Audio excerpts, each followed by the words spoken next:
In the early 1900s, over 100,000 Filipinos crossed the Pacific to work Hawaii's sugar plantations. The days were brutal, the pay was pennies, but the food?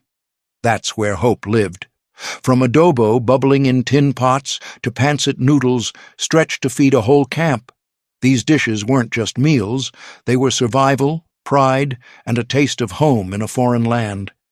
Many of these humble foods quietly reshaped Hawaii's table forever. Some vanished with time, others became island staples, and a few hold secrets most people have never heard. Today, we're uncovering 25 Filipino plantation foods that tell the story of hardship, resilience, and flavor that still lingers in Hawaii to this day. Stick around, because the last dish on this list might just shock you. 1. Rice and pork guisantes.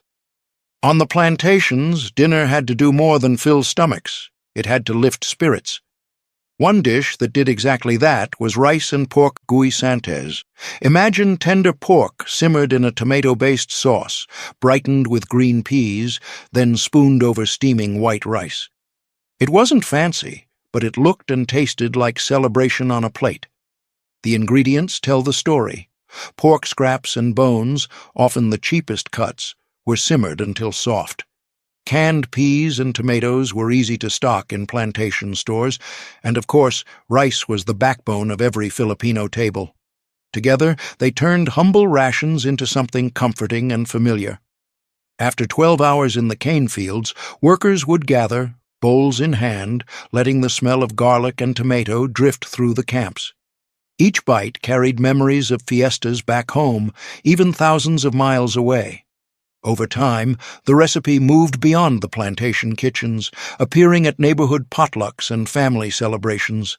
Generations later, it still graces local tables, a gentle reminder of the grit and heart that built Hawaii's food traditions. And slowly, this dish stitched Filipino flavors into Hawaii's growing food culture.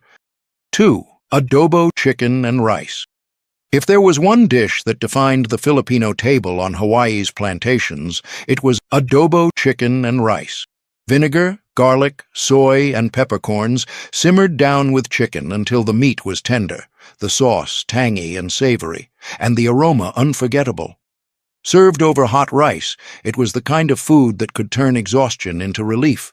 Adobo was more than flavor. It was survival.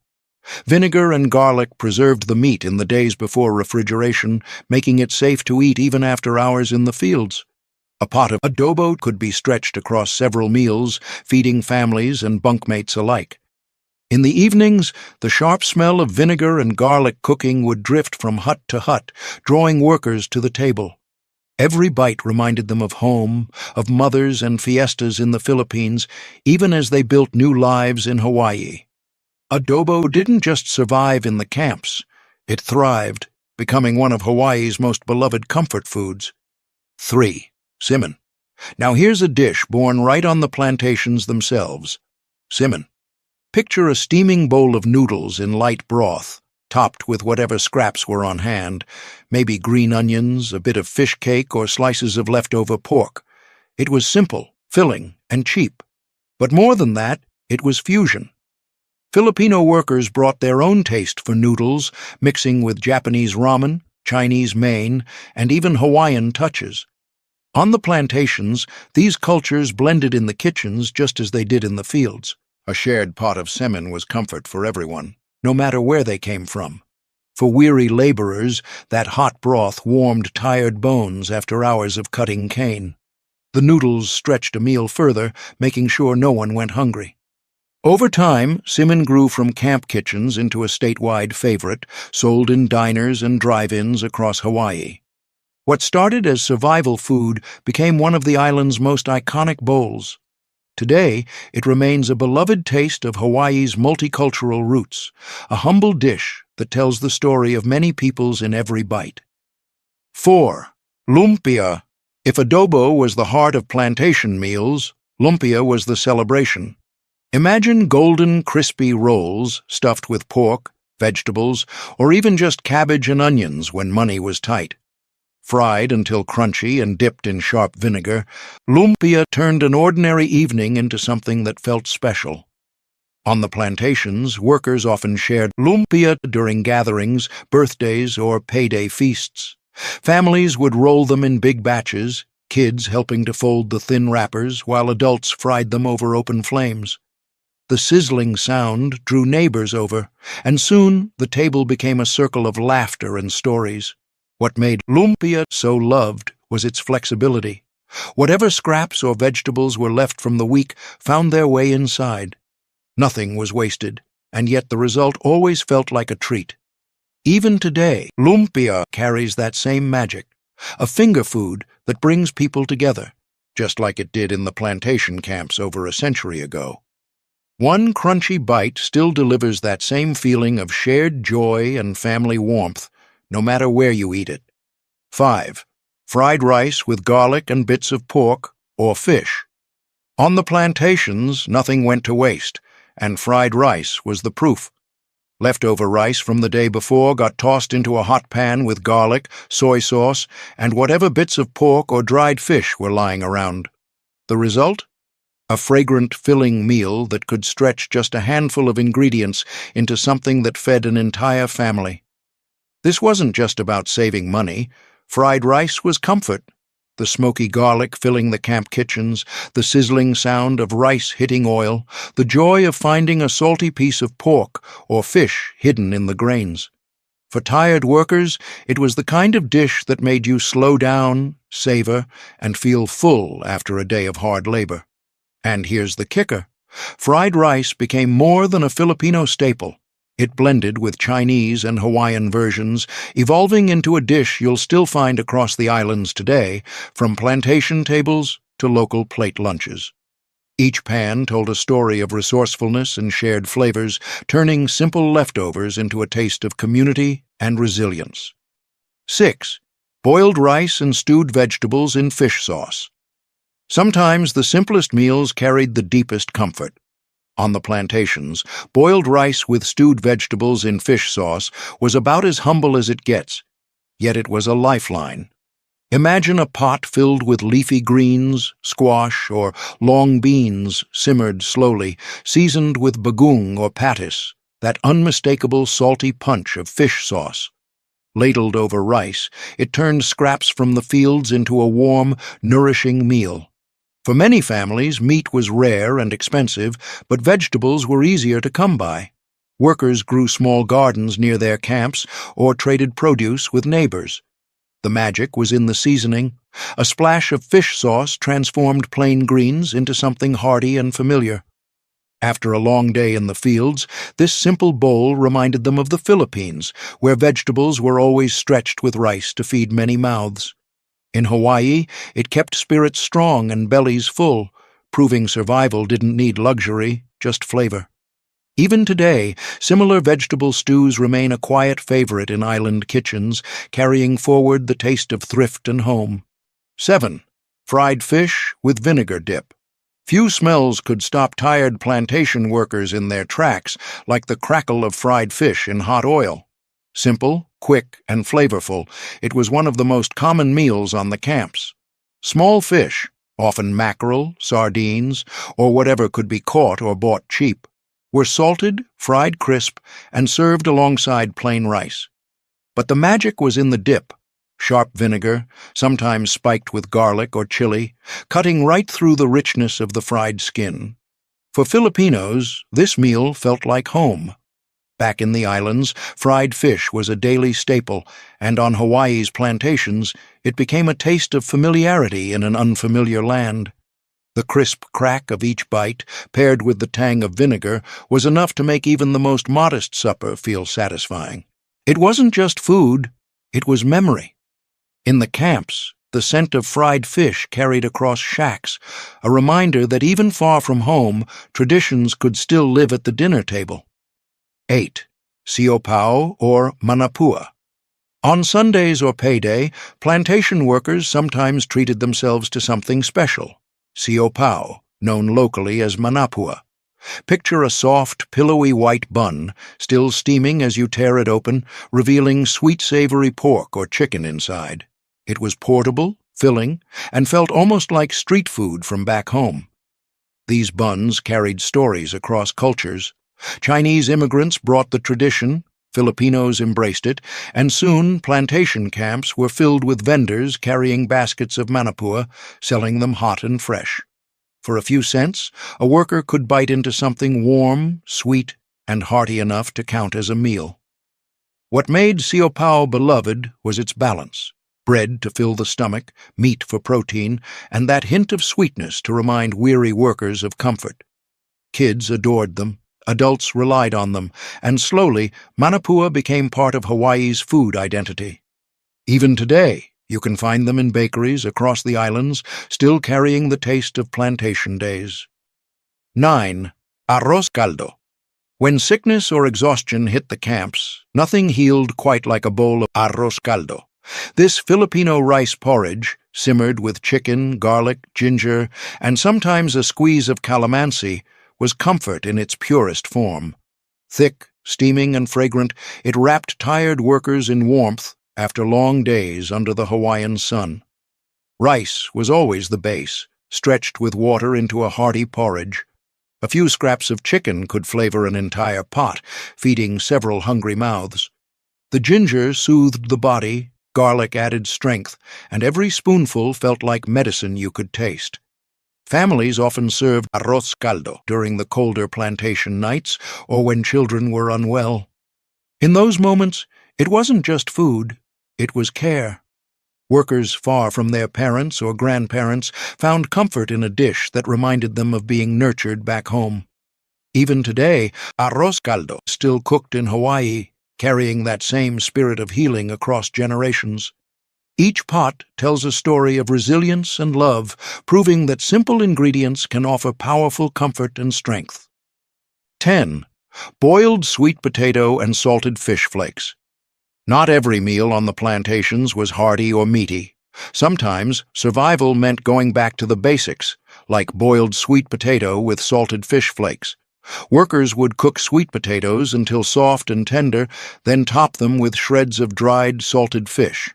It was cheap, filling, and easy to prepare after a long day in the fields.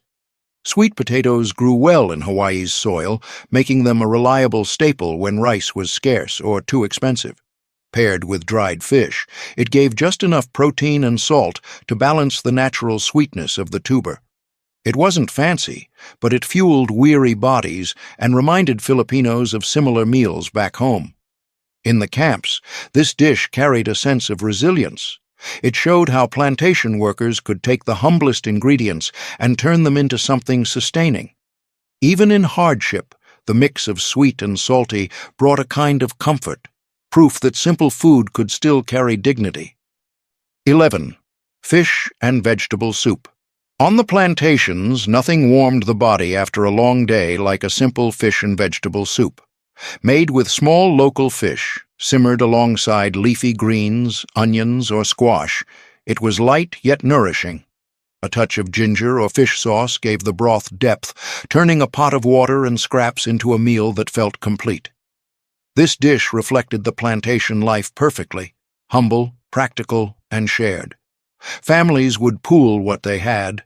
One worker brought fish from a nearby stream, another added vegetables from a small garden plot, and soon the whole camp had enough to enjoy together. The soup wasn't heavy, but it kept workers going. It was easy to stretch, easy to prepare, and always comforting. Sitting around the table, sipping the hot broth with rice on the side, gave everyone a sense of home in a place that often felt far from it. In its simplicity, fish and vegetable soup carried both survival and togetherness. 12. Stewed pork belly with vinegar and garlic. When pork belly made its way into the plantation camps, it was usually the cheaper, fatty cut. But in Filipino kitchens, that was no problem.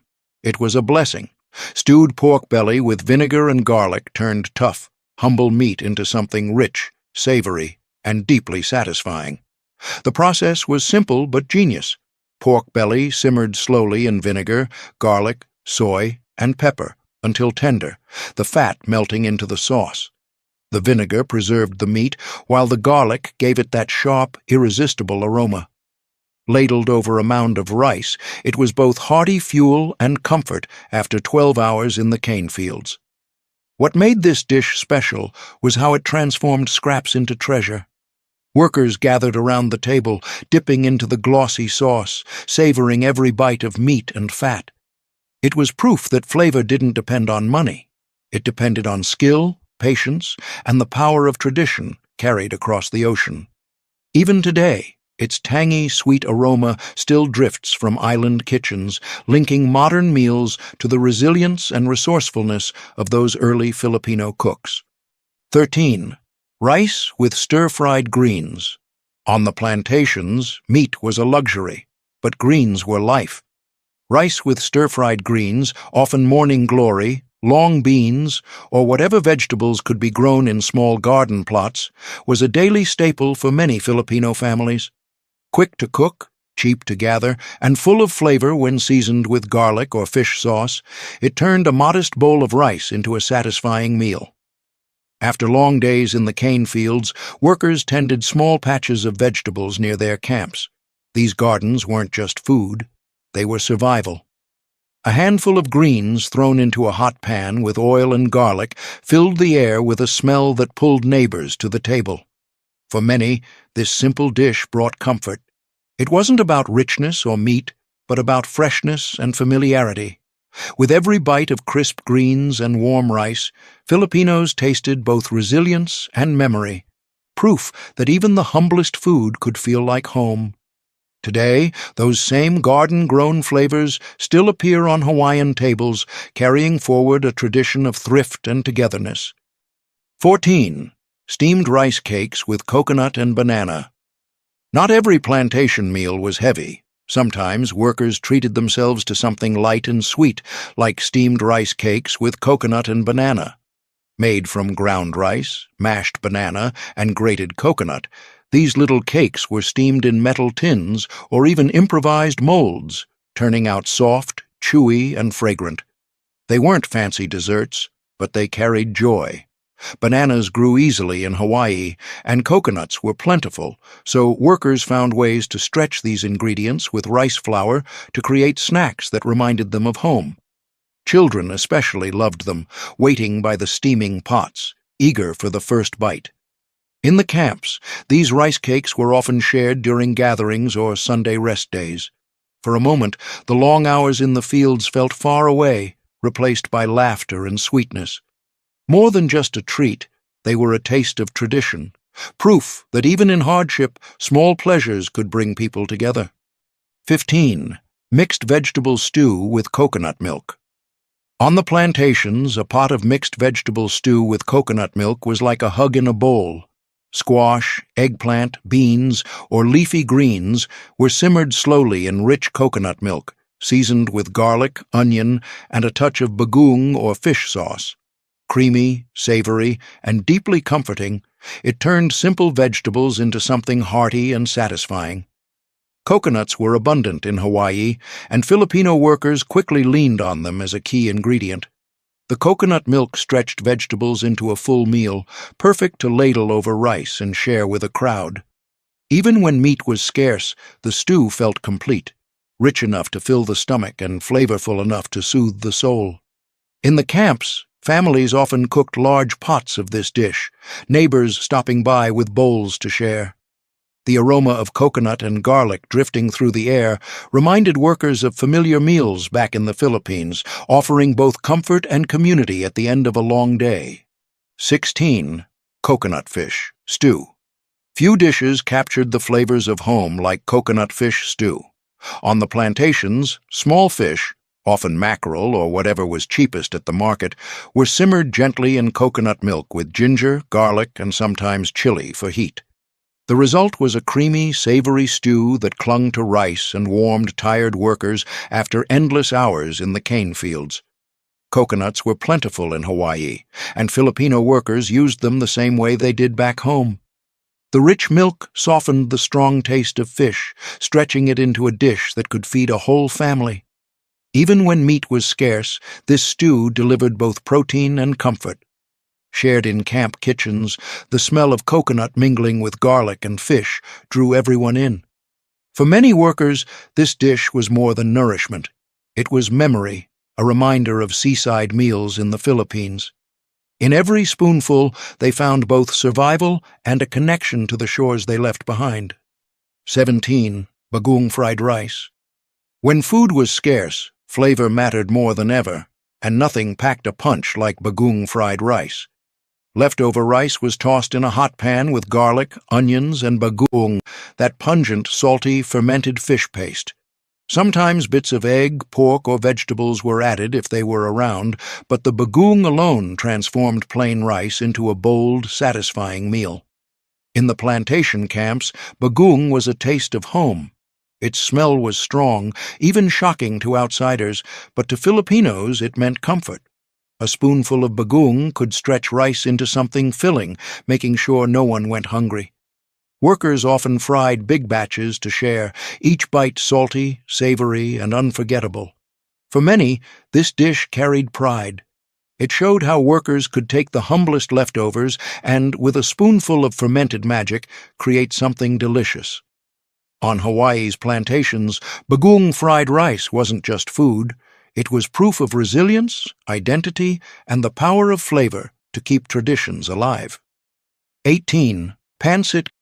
Whenever the camps needed a dish that fed many mouths, pancit was the answer.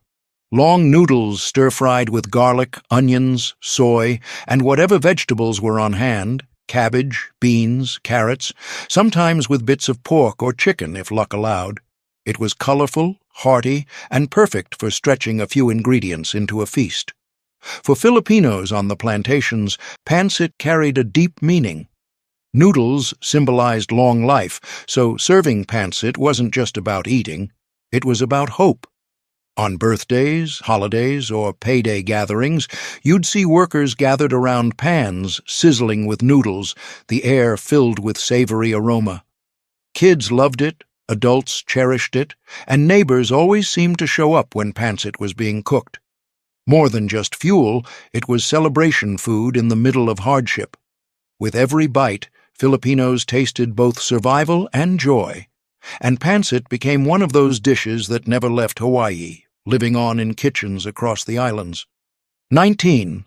Rice with pork, scraps boiled in vinegar and soy. On the plantations, meat was precious, so nothing ever went to waste. Even pork scraps, bones, and fatty trimmings were treasured, boiled down in vinegar, soy, garlic, and pepper until tender. Served over steaming rice, this humble dish gave workers a taste of adobo's familiar tang without the cost of prime cuts. It was food born from necessity. Plantation stores often sold cheaper cuts to laborers, but Filipinos knew how to turn scraps into something flavorful. The vinegar not only added taste, but also preserved the meat, making it safe to eat even in the humid camps. The rich, salty sour sauce soaked into rice, ensuring every grain carried flavor. Gathered around a single pot, families made the most of what little they had. For many, this dish symbolized resilience, the ability to transform hardship into nourishment.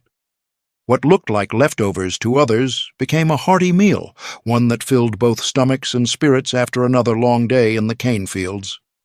20. Rice with shellfish or clam stew in tomato base.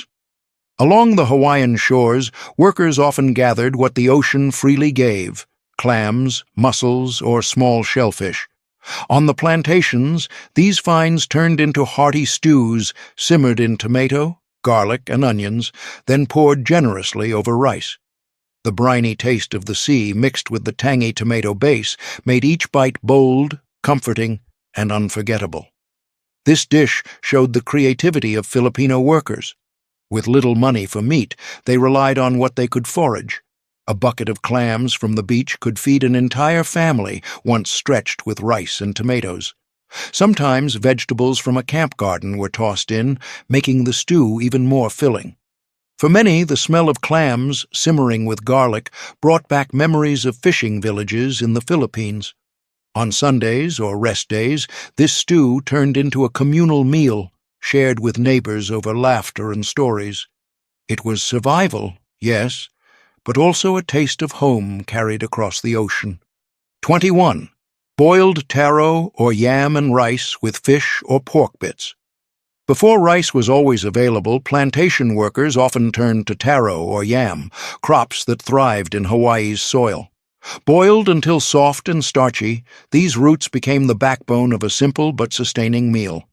Paired with small bits of salted fish or leftover pork, and always eaten with rice when possible, it was a dish that kept bodies strong through the grind of fieldwork.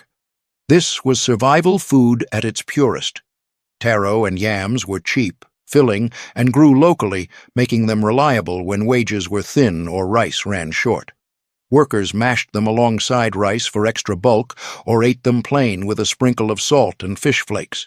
Yet even in its simplicity, the dish carried comfort. For many Filipinos, taro reminded them of gabi back home, while sweet yam echoed flavors of familiar countryside meals. In Hawaii, these roots became a bridge, blending local abundance with Filipino ingenuity to create sustenance from the land itself. 22. Pork and vegetable stir. On the plantations, cooks often had to stretch meat as far as possible, and that's where the pork and vegetable stir came in. Imagine small pieces of pork simmered quickly with garlic, soy, and vinegar, then tossed with vegetables like beans, cabbage, or squash. It was adobo at heart, but lighter, fresher, and easier to make when meat was scarce. This dish showed the creativity born from necessity. A handful of pork scraps flavored an entire pot once vegetables were added. The vinegar gave it that tangy kick, while the soy deepened the flavor. Served over rice, it was filling enough to feed families after grueling shifts in the cane fields. Workers loved it because it tasted like adobo, the Philippines' signature dish, but also carried the freshness of the plantation gardens. Each bite balanced savory, sour, and crisp textures, turning humble ingredients into something worth gathering around. It was proof that even in hardship, flavor never had to be sacrificed. 23. Stewed chicken with ginger or onion. Chicken was a rare treat on the plantations, but when a bird was butchered, nothing went to waste. One of the most beloved ways to prepare it was a simple stew with ginger or onion. Chopped chicken simmered slowly with sliced onions or fresh ginger created a broth that was light yet deeply flavorful, perfect for pouring over rice. This dish carried both strength and comfort. Ginger was known as medicine, warming the body and soothing tired muscles after endless hours in the fields. Onion added sweetness and depth, stretching a small amount of chicken into a pot big enough to share. For workers, it wasn't just food, it was healing in a bowl. Families gathered around, dipping rice into the savory broth, savoring every tender piece of chicken. In its simplicity, this stew reminded Filipinos of the nurturing meals of home. On Hawaiian soil, it became one more way food carried both memory and survival across the Pacific. 24. Mixed bean and bean sprout stir. Protein was often hard to come by on the plantations, so Filipino workers turned to beans, cheap, filling, and easy to store. A simple stir-fry of mixed beans and bean sprouts became a go-to dish, cooked quickly with garlic, onions, and sometimes a splash of soy or fish sauce.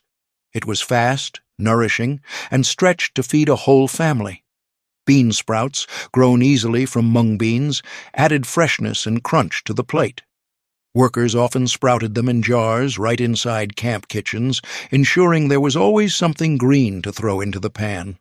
When mixed with beans, the dish provided enough energy to push through long days of labor. This humble stir-fry reflected both thrift and ingenuity. It didn't need meat, yet it satisfied, especially when eaten alongside rice. For plantation families, it was proof that even the smallest ingredients, sprouts grown in a jar, beans bought cheap, could be transformed into a meal that fueled both body and spirit. 25. Rice with coconut milk and small fish. Few meals captured both thrift and flavor like rice with coconut milk and small fish.